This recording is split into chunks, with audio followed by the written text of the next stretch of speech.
You're welcome to Nigeria's political icon on Politics Nigeria, widely viewed globally and internationally on TV Nigeria, Africa's #1 multi-channel TV station.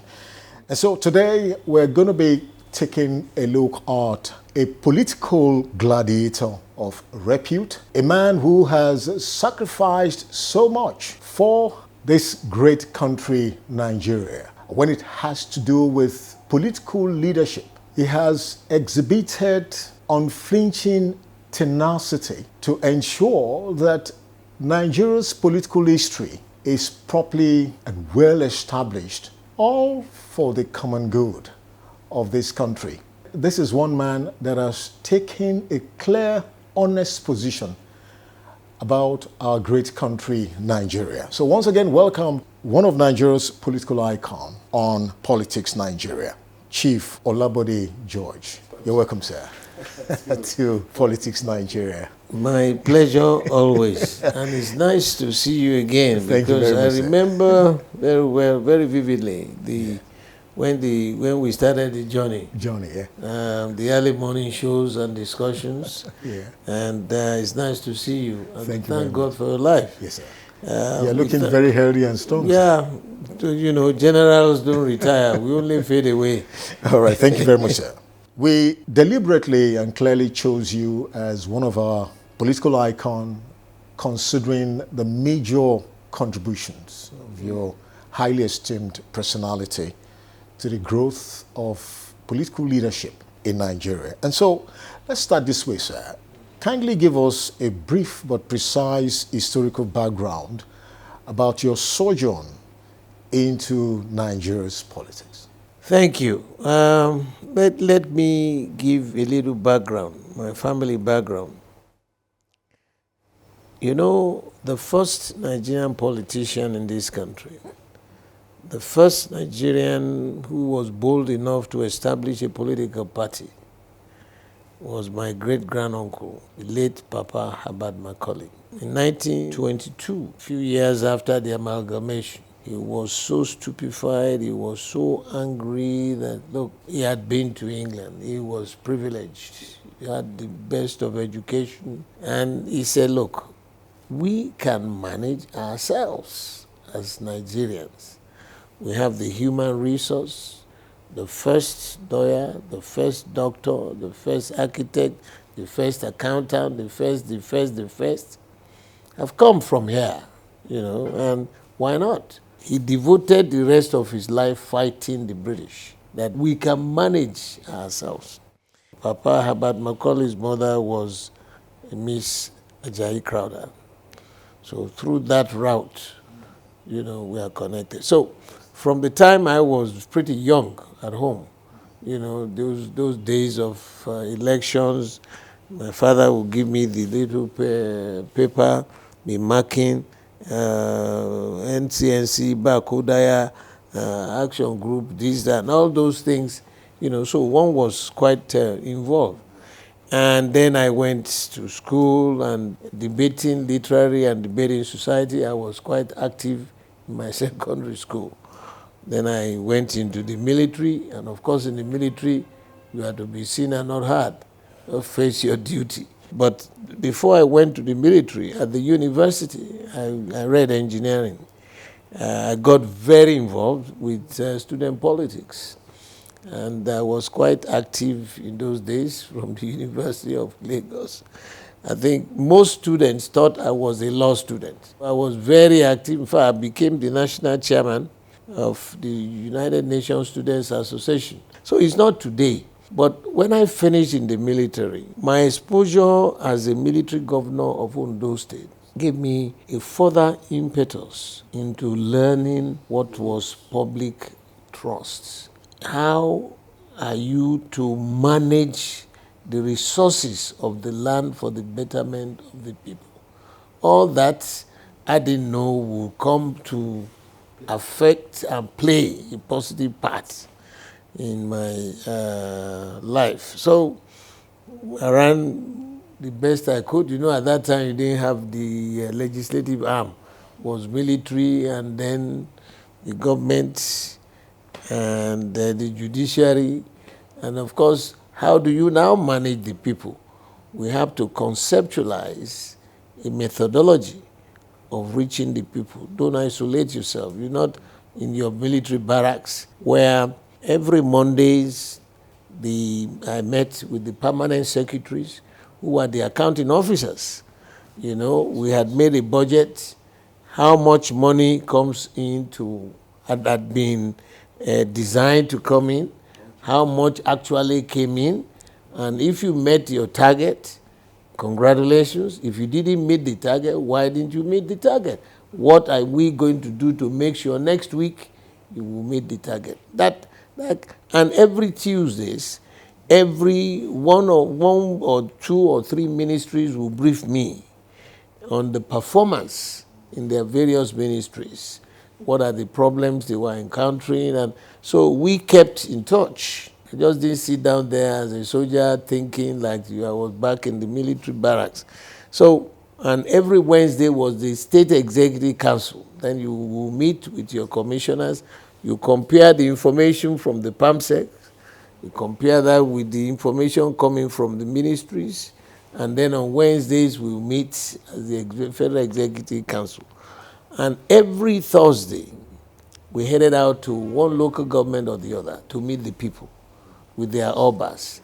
All these commissioners have been telling you stories. They've been giving fertilizers, or they've been doing electricity, this and that. You hear directly from the people, you know, and it was the most interesting. So if the commissioner has been lying to you, you get the real truth from the people. And they will say it, you know. Fortunately, Ondo State and Ekiti at that time, they will tell you the way it is, you know, no qualms at all. So you call the commissioner, what you told me was this is what the people are saying, explain yourself. And then Fridays, I will sit back there to tidy up the weeks. So that was how one was able to manage and to carry the people along. And then I went back to the Navy and finished my time in the Navy. When I retired, I was in England. Then Stella, Baba Obasanjo's wife, we were classmates, we were age group. So told me when Baba was released, and then they came to, that they were in town in London. And so I drove down there to take both of them for dinner. And I had met Baba through her. And when I was working with General Dia, each time Baba wanted to come and see the then head of state, he would say, but there I want to see your guy. So I would be the go-between. So on that first occasion, you know, he told me, he said, Baba, congratulations, sir, that they have released you. You know, we knew the shenanigan that had gone through this country. And he told me, he said, you know, some of these elders, you know, mentioned their names, that they had come to him to say he should come and be presidential candidate. I was one of those who said, sir, that you have just come back, we thank God that you should head back to make sure your companies, because they have totally collapsed all his assets and his companies. I was saying, sir, I don't think it's a good idea. But later on, after they left, I sat back there and as an old sailor, I said, now, if your ship is at sea and you hit a very bad weather, the first thing that should come to your mind should be your crew on board, their safety, and then the safety of your vessel. Now, you need a very competent, tested captain to take that ship of state safely back to harbor. So I thought about it. The state of the nation now required a very well-tested captain to take that ship of state safely back to harbor. Otherwise, this ship will sink. And on that premise, I said, let's look around. The military was just going away. Then Absalami had already given a fixed date. So that kind of thing was what was germinating in my mind. And I said, I think Baba should take the offer. And so the next time he came, they called me again. And then I said, sir, I think those people who had come to you must mean well. They know you had been the former president, military president, and you have all the experiences. You've been to the topmost mountain, and you have been to prison. You have gone through the meal, to see the top and the worst. That you will be able to manage. And that, let me offer, sir, that if the day you would have consulted with your family and said you are ready, I would jump on the next plane and come back to Nigeria. He laughed. He said, "Aloku Soja, what would you know?" But he know all my background, and I said, "Sir, I will return back to Nigeria." Truly, after he decided he was going to be president, he was going to contest, and I flew back to Nigeria. On that very day, that was the day I arrived, and that was the day I signed on that I was going to be part of it throughout his own campaign. At the end of that campaign, Baba came and asked me, "Bode, what do you want to do?" I said, "Political party. Let me go there." I had read the constitution of the party. I said, Deputy National Chairman South. Deputies were just to be seen and not heard. No, unless the chairman gives you any direct responsibility, you don't have much to do. So I said, "Let me be Deputy Chairman South." He said, "Okay, no problem." So I came back here, went to my ward, and asked them that, "Look, I'm going to start politics. I want to be this, that, join PDP."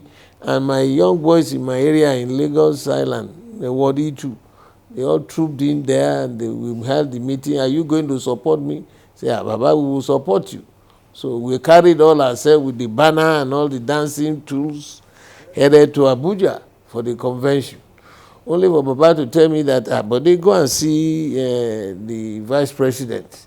I went to the vice president. He said, "You should see president." I said, "Is there a problem?" I went back to Baba. I said, "So I went to him, and he's telling me I should come back to you." Baba said, "Sit down, Bode." That he said you should be vice chairman Southwest rather than deputy chairman. I said, "It's okay, sir." All the banners we had made, all the the flags and things and the caps reading Deputy Chairman South, those all changed. So that's how, and I went in as Vice Chairman Southwest. And the convention was in December 1999. So the first elected Vice Chairman Southwest of the party. And we thank God, by January 2000, we headed out. There are 137 local governments in the Southwest. We visited everywhere. Minimum time, 5. So by the next election, I had become accustomed to the intrigues, to the people, the right, the wrong, the good, the bad, and the ugly. And God gave us the victory at that time. That's how I started, and I got involved into the civilian politics. Nigerian political terrain is characterized with ethnic division, intrigues, animosity, trust issues, dangerous political maneuvering. How have you been able to weather the storm to remain focused, relevant, strong, and vibrant? I tell you, as for my upbringing, from my Christian values, right from the time I was a kid, in the Holy Book, we are told, "Do unto others what you want them to do to you. Love your neighbor as yourself." Those were tenets. Those were the ingredients that I grew up with. My father, my mother will be the daylight out of you if you went out of that. And then in my secondary school, it was also a Christian school, moral teachings, the ethics, the good man of the society. We were well praised and respected. You don't demand respect, you earn it. And public trust is so vital. If you decide you are going to go into politics. There's a difference between politricks and politics. Politics is the management of the resources of the land for the benefit of the people. Politricks is the management of the resources of the land for yourself, for your wife, and for your children. The essence of democracy is about the people. If you decide, I want to represent you in your constituency, what you are doing invariably is telling the people there that, look, I will go there to ensure that we manage the resources for your benefit, the positive growth of your children, the security of your life and your property and your siblings. Those are the tenets as defined by democracy. Anything outside that is mobocracy, the rule of the mob. And I will continue. I'm almost 80 now. You see, you remember we started over 25 years ago. Yeah. Now, almost 80. What am I looking for? What is it that I cannot thank the Almighty God for giving me an opportunity, like He gave to Grandpa, to have embellished and to have established a name for himself? I cannot do otherwise. Telling the truth to power, no matter who you are. That is the essence of your outing. If I can't tell you the truth, my conscience will never allow me to rest. In 1968, we were still in first year. We were having lunch. 4 of us, engineering students, young minds. Myself, Alex Oni, we used to call him Jabesi. He's late now. Then Kwesi Banasco is also late now. And then Femi Anibaba. 4 of us were on the same table eating. They had just announced the scholarship for Western state students. And so we said, listen, they've created a state for us. I said, look, let's go. I will lead you. Let's go and meet the governor. They thought I would become loony. Say, go and meet the governor. Who are you to go and meet military governor? General Johnson. Because General Johnson's wife, Sifulayo, was a Miss Aganga Williams, related to my mother. I told them, I said, look, if they lock us up, I trust my mom. She will go and look for Sifulayo, and Sifulayo will talk to the other, they will release us. Let's go and tell them the need to establish student scholarship for Lagos State indigenes. You won't believe it. We headed out. We went to the governor's office at near the opposite of King George's Field Stadium there. We got to the gate. They said, what do you want? The soldiers were there. We said, we wanted to see governor. Did you have appointment? No, sir. Where are you people from? Yeah, they said Tefimana. No. But one of the senior guards there now said, okay, who are you? Put down your names. We showed them our ID card that we are genuine students. We are not Agberos. So we wrote down our names, 4 of us. We sent the names in. Inside there, we had Papa Adeyemi Biro. We had Papa Bankole Uki, who was, Adeyemi Biro was the secretary to the government. Papa Bankole Uki was the Attorney General and Commissioner for Justice. The Solicitor General at that time, Papa J.O. Williams, that's the father of Justice Phillips, who became Chief Judge. And the 4th one was Papa Domingo. He was the Chief Protocol Officer to General Johnson. So when they saw Bode George, Anibaba, Banasco, and Alex Oni, this must be our children. So then we should come. So we went in there. They said, okay. Of course, the usual traditional way, we greeted them. Say, what do you people want? So what do you guys want? So we are students. We are from Lagos State. We need scholarship. They had just released scholarship. We know they have just established Lagos State something. and they should please do something for us to assist us. We are a pride to our new state. I say, okay, they will mention it. 3 months after that, they established Lagos State Government Scholarship. So, you see what you call public service. They listened to the people. Now, those are things that have encouraged me. You see, if you keep quiet, you don't talk, how would I know what is in your mind? If I am representing you, I'm not representing myself there. Make sure you put a smile on the face of those people you are representing. That is the long and short of public service. So for me, I won't stop talking about service. Let us differentiate that from self-service. I grew up in Lagos Island, in Evans Street. I was so well known because I was a good footballer when I was in primary school. Where is the state of my local government? And not only my local government, go to any local government in Lagos.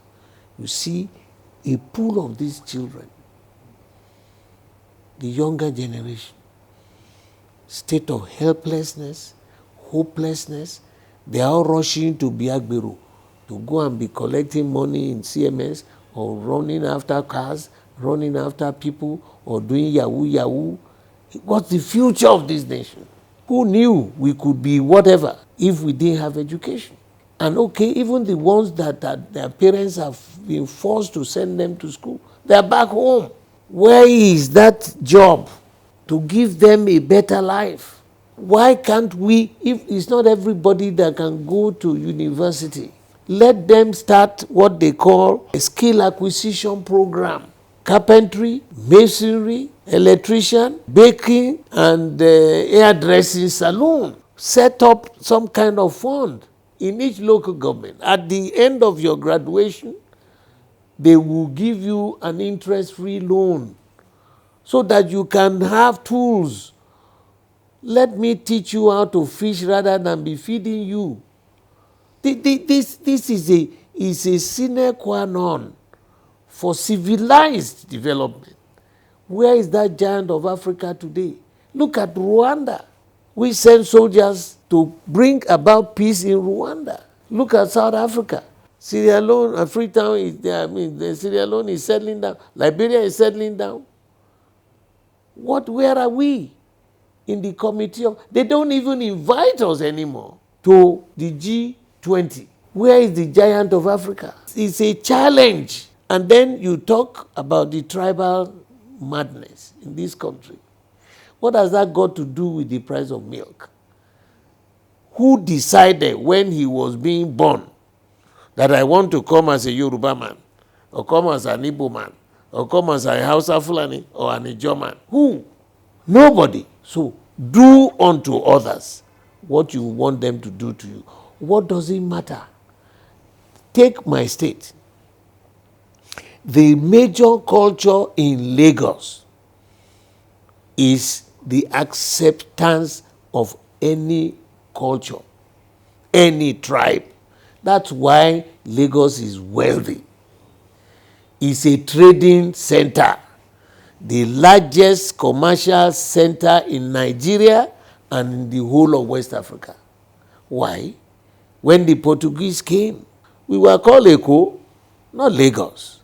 But they named it Lagos because they wanted to trade. So that is why today, the saying that, because as they came in through the channel from the Atlantic into the Lagos Lagoon, ended up at Eyigbeti, end of Marina, near UTC. And there's a saying, bí ojú ò bá tẹ̀yìn Ìgbẹ̀tì, ojú ò ní tèkó. Why? Buying, selling. That's our natural culture. So no matter where you come from, once you bring your wares to sell, we'll buy. You make your money, you want to stay and develop. That's our culture. So all these irrelevancies, na me alone day, na you alone, na you alone, na you alone, has destroyed the very fiber of a beautiful state of this country. Well, in case you just join us, this is Nigeria's political icon on TV Nigeria. We'll be speaking with Chief OLABODE George, who of course is a very renowned political gladiator in Nigeria's political landscape. Chief, you're a very vocal, I call you diehard, courageous and strong political power player. Integrity has been a major challenge. And of course, corruption has also eaten deep into the political fabric of Nigeria. Of course, there is a saying that you passed through that corridor and posterity will say, what did you do when you were there? But let's just get your own view. How can we come out of these, could I call it a quagmire? So as a political icon, maybe you might have some inroad or suggestions. Once you are in public office or as a human being, if you are a strong believer in the Almighty God and believe very strongly in the awesome powers of the Almighty, He didn't tell you that your journey of life will be smooth, that your sailing will be smooth, that as you go from location A to location B, it is always fair winds. No. As you go through the journey of life, you hit some bumps, but don't give up. I have sat in the bedroom of the president of this country discussing with the president, then Baba Obasanjo. And I have also been to the worst valley to have slept in the prison room. How? Pettiness, jealousy, intolerance of your opinions. We can disagree as civilized people, but we must not be disagreeable. How did I hit my own? Because at that time, I was foremost, Northwest. Remember, the AD was, they were in full throttle control of the Southwest. Here was I, Vice Chairman Southwest. So I took each of them one by one, dissected them, went back into history. Unfortunately, I never met Papa Awolowo personally, but I met him through his books. God-given man, a committed, a loyal, dedicated man to his people. He built the whatever we are today in the then Western region, which expanded all the way to Asaba and to Delta and to Bomosho and Okeogun, all the way to boundary in Apapa here. He built them, committed himself, and developed the minds of the people, and said education, education, education. Education makes people easy to rule, but difficult to deceive. Once you challenge your mind, you should be able to ask questions. Why are you doing this? Convince me. I got to go home and tell my people. Those were my views. Before I knew it, they did what I call later a convoluted conspiracy. Before I knew what was absolutely. They said there was something that I went in NPA because I was chairman. I was a part-time chairman. They said, oh, we split contract. A contract that was not awarded. Nobody won the contract.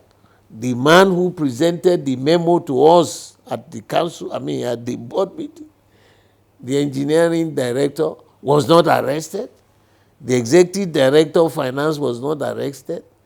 So what was the offense? Nigerian Ports Authority, owned by the federal government, they claimed we committed an offense and brought me to Lagos State Judiciary. It was an experience. They thought they were trying to cocoon me or to containerize me and keep me shut, to shut up. But I saw it as an opportunity from my Creator to take me through his own spiritual desert and teach me the awesome powers he had. We went there. This young man committed us to 18 months for doing what? No money was missing. No contract was awarded. Nothing happened. But we were convicted. So I have been to the worst valley in this country. And being there, the soldier in me would have been revenge. Revenge. But I thank God that I have a beautiful wife, a very good Christian wife, stood by me. They shot at her car to scare the daylight out of her. I thank God she came from a very solid family too, good Christian family. So that was an encouragement to me. I didn't commit any, but then my conclusion was, this is another training in the political. And on the day we were discharged, we fought it all the way to Supreme Court. And I can read the judgment of the Supreme Court. The concluding part of it was, what was the offense we committed? That this case should not have gone to trial at all. When I look back, people say, why don't you now go? Why didn't you go and sue them and all this? We were still in government. PDP was in government. The president at that time President Jonathan thought, what was the offense? He was even planning to give me a pardon. Before the then Attorney General said, no, that this is a simple case. That the Supreme Court would do a good judgment. So in your outing, and I want to recommend to Nigerians, especially the younger ones, the last book written by Mandela, the opening paragraph was that if God wants to use you, he will send you through that channel for you to appreciate his awesomeness. Yes. Thank you very much. It's been quite interesting. Now, the PDP was in government for 16 years before the All Progressive Congress took over. There seemed to be a very significant difference when PDP was in government and now APC.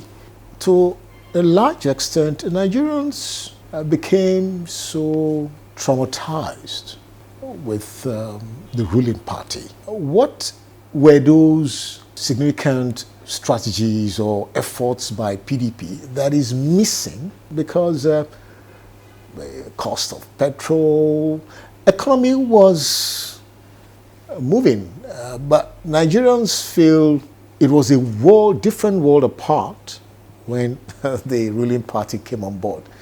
Is it that they didn't do right? Let me go back historically. The founding fathers of our party, PDP, 1998.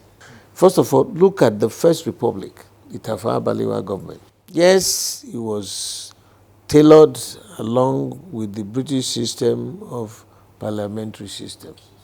A parliamentary system cannot work with Africans because it's not our culture. It's so typical of the British culture.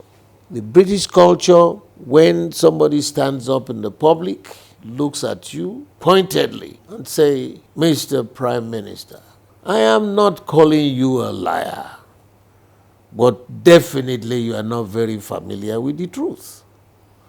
I am sure you woke up this morning on the wrong side of your bed. The whole chamber was,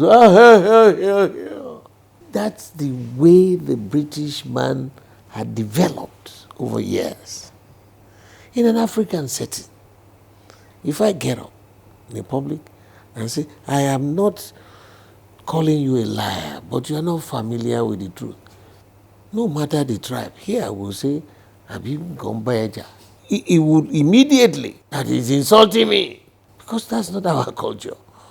Especially if he's a younger man than to you. Majority will have their way and their say, minorities were mere onlookers. That's how the military got involved and all that, and then military governance and this and all that, the civil war. And Now we hit 1998. Going back again. Now the practitioners, the founding fathers of our party, came together. People from different political affiliations decided that, wait a minute, we need to sit down.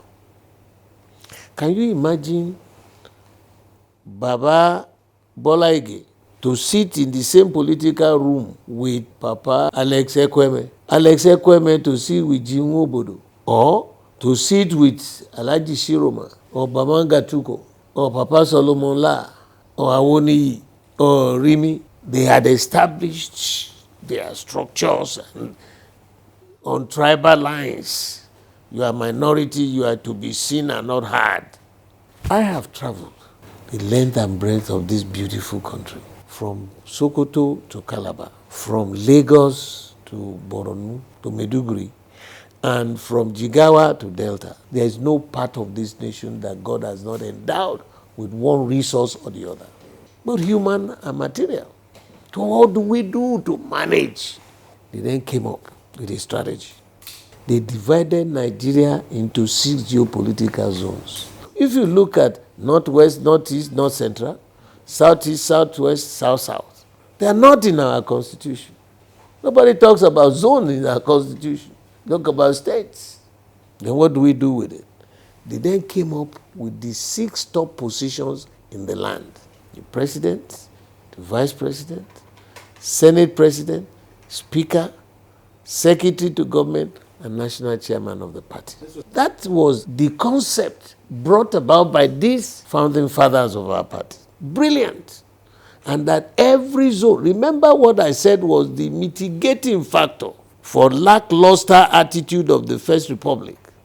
Majority will have their way and their say, minorities were mere onlookers. It means each zone will go home with one top position. So you are not left behind. That sense of belonging, that sense of oneness, that sense of togetherness was established. You will now feel you are part of the system.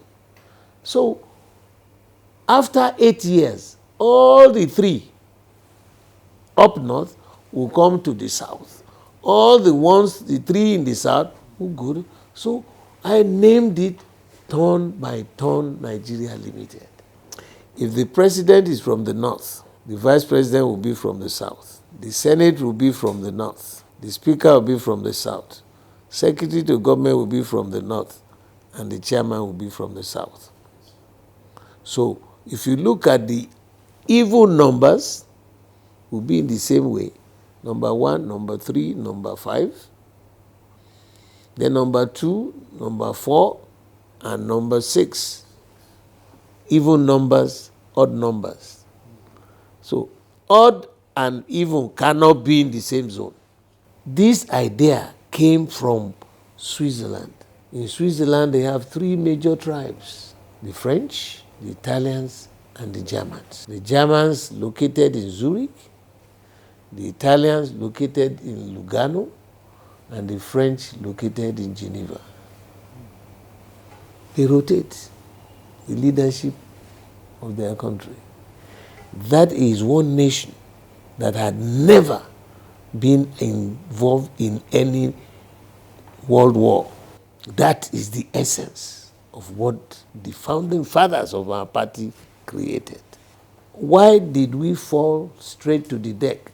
Because, you remember, the presidential candidate emerged from Northeast, national chairman emerged from North Central, Director General of the National Campaign emerged from Northwest, Vice Presidential candidate emerged from the South-South, and Acting Chairman Board of Trustees emerged from the Southeast.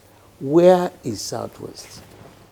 We will meet to further discuss the mess, the insanity that went through the minds of our people. Some of us got up and said, no, that was not how the founding fathers established this. You want me to get back home and tell our people after election, you will now decide what you do to this? The largest electoral state in this country is within Southwest, and that's Lagos. What do you want to do with us? Nothing. Please, Southwest people, don't listen to PDP. So there will be a post-mortem analysis to ensure that never again in the history of this, our politics, go through that route. Now, these jokers, what is APC? It's a congregation of strange bedfellows. Yeah, they rushed out, they will form government. I'm sure my Oga, General Buhari, has been apologizing to Nigerians. Look at the economic sector, the debt portfolio of this country today. What did we do with the money? The Minister of Finance must be ashamed of herself. Physically distributing cash as in her own image, in her own sense, ameliorating the poverty in the land. Cash! Look at the inflation rate. Too much money chasing too few goods. We're now 22.2% in inflation rate. Inflation 22.2%. 90-something% of our money now will be to service all the gbese, all the debt. Where's the future of our young people? Who is going to pay? I'm almost 80. I'm already in the departure lounge. They could call my flight anytime. But somebody must pay that price. Who? Who created it? Where did the money disappear to? The rottenness in the society now, where are we? Look at the number of young minds. They call it Japa. Heading out. Medical doctors, professionals, accountants, IT experts, young minds. And it is not only in the South. I have children, I have friends all over this country. The same experience in the North. I attended the graduation ceremony of the State University in Castina. One young man had a first-class honors in mathematics. I asked my friend, the governor, Shema, I said, now, this is brilliant. What are you going to? He said they are sending him abroad. Then he showed me his father. One old Baba, poor man. We had further destroying the system. Thank you very much, sir. Nigeria's political icon, listening to Chief OLABODE George talking to us. I just want to quickly say that considering your level of exposure, your mindset, your worldview, you actually understand Nigeria. Yeah. You could have been a president of this country, possibly, because you seem to understand the challenges and the intrigues. Well, it has, to some extent, some people felt you have square pegs in round holes, and that is a major challenge when it has to do with leadership of our great country, Nigeria. So as a political icon, Chief, you have witnessed several elections in the country, especially when you were actually engaged, politically with the People's Democratic Party. Is the electoral umpire, INEC, actually and truly independent? We cannot be a great nation if we continue with this mess. The electoral process was and is still absolutely shambolic, absolutely disgraceful. If we refuse to toe the will and respect the will of the people, the rule of law is a mess. And if you do not respect the rule of law, the other rule is the rule of the mob. The rule of law cushions itself along the side of democracy. The process was absolutely manual, and anything that is manual is utter rubbish, because once you allow people to get involved, manipulation will get involved, interlopers will get involved. So those who you call your representatives are not from the earth. They must have jumped down from the outer space. And once governance is a mess, economic development is also a mess. If you know that your people who sent you are watching you, 4 years you must go back to renew your mandate. And if you don't make sure that you have done well for them, forget it. They will not vote for you. So it means whoever is planning the process must be honest with himself. No interference, no manipulators. I tell you, the day President Buhari announced that I am going to leave a positive legacy of a seamless process of electoral process, seamless, I was so happy here that yes, Nigeria is going to join the Committee of Civilized World. He promised it will be seamless, we will budget no matter the amount to buy modern equipment to handle the electoral process.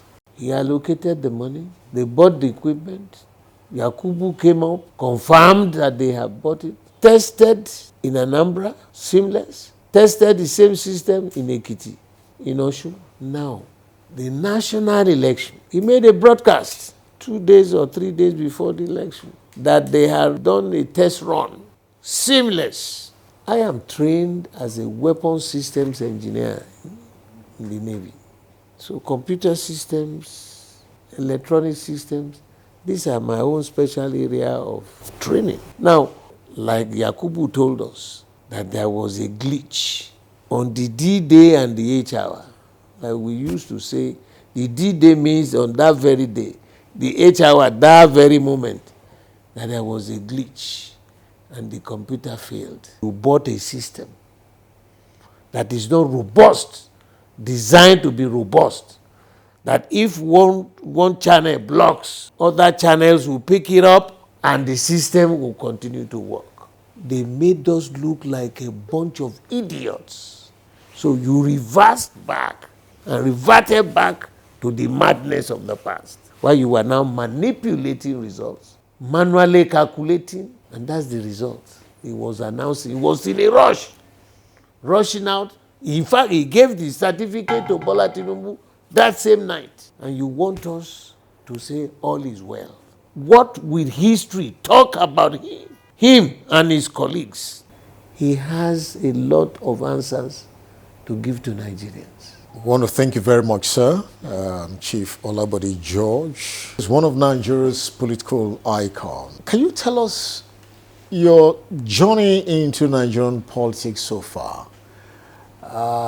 Any regrets? I said to somebody earlier on today,